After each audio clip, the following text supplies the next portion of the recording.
galaxy again? Yep. Awesome! We're really gonna be able to jack up our prices for two-time galaxy savers. Yes!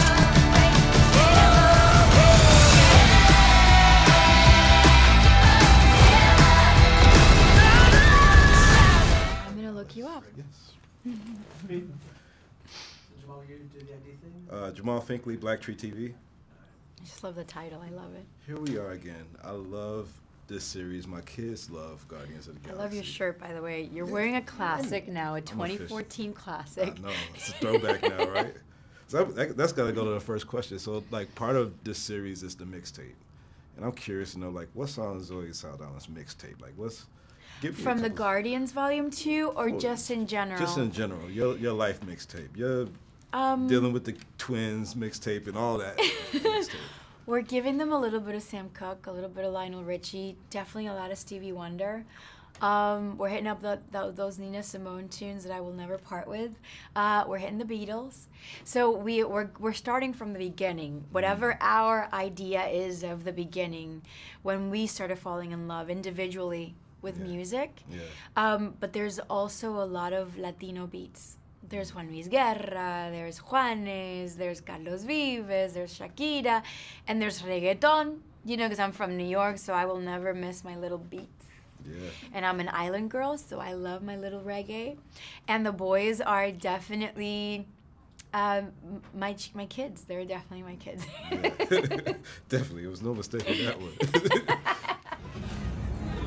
This is weird. We've got a sovereign fleet approaching from the rear. Why would they do that? Probably because Rocket stole some of their batteries. Dude! Right. He didn't steal some of those. I don't know why they're after us. What a mystery this is.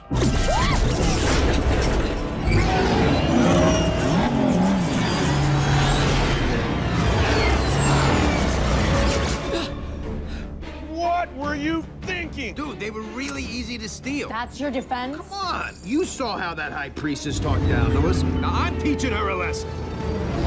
Oh, I didn't realize your motivation was altruism. It's really a shame the Sovereign have mistaken your intentions and are trying to kill us. Exactly. I was being sarcastic. Oh, no, you're supposed to use a sarcastic voice. Now I look foolish. Can we put the bickering on hold until after we survive this massive space battle? More incoming! Good. I'm gonna kill some guys.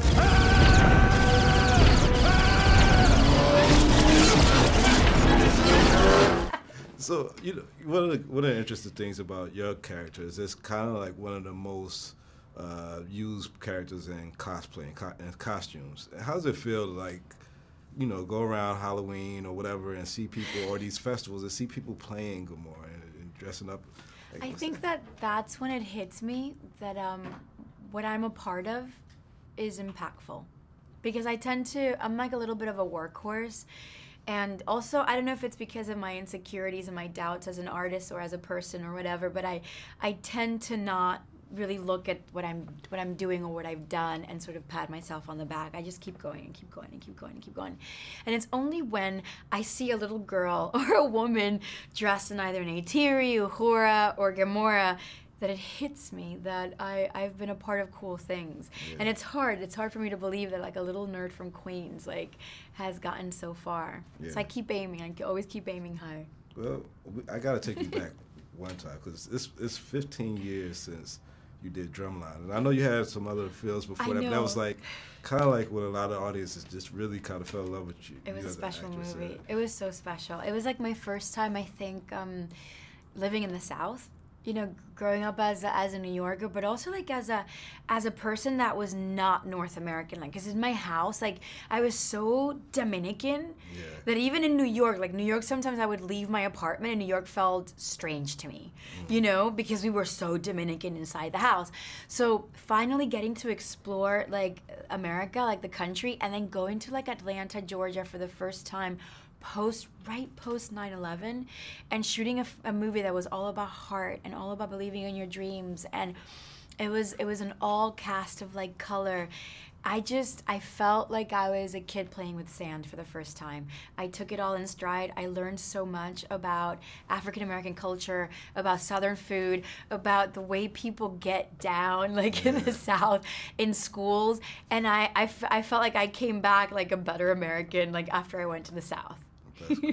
Well, anybody that hasn't seen Drumline, y'all need to go check that one out, along with Guardians of the Galaxy 2. But last question, like how you have so many big blockbuster films on the horizon with this and Avatar 2, 3, and 4 and Avengers.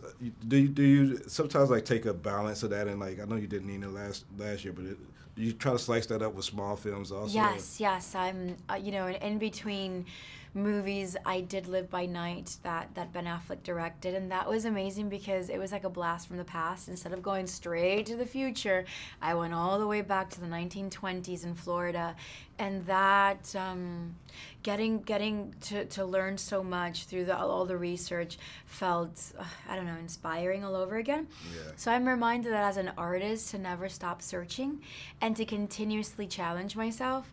I definitely want to go back and play some Earthlings for sure. Well, we love seeing you on screen no matter what Earthling or